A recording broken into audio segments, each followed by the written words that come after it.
welcome to another video. From 1 July, most overseas people who dispose of New Zealand residential land held for less than 2 years will have withholding tax deducted from the proceeds of the sale.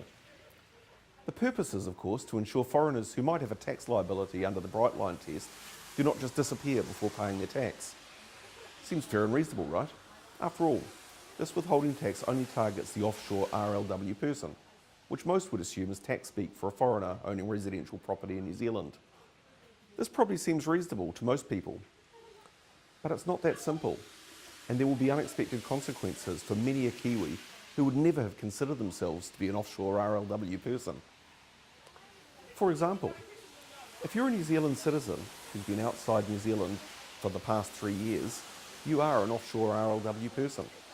If the property is owned by a family trust, where more than 25% of the trustees are offshore RLW persons themselves, then the trust will also be an offshore RLW person.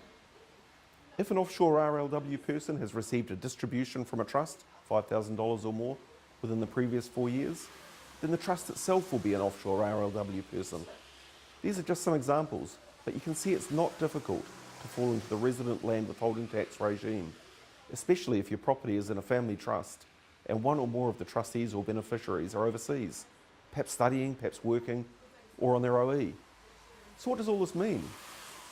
So the calculation of resident land withholding tax is complicated, but usually it will be a significant deduction from the proceeds of the sale.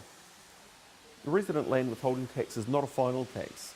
This means that if it exceeds the actual amount payable under the Bright Line test when your tax return is filed, any overpayment will be refunded, but that could be months after the event.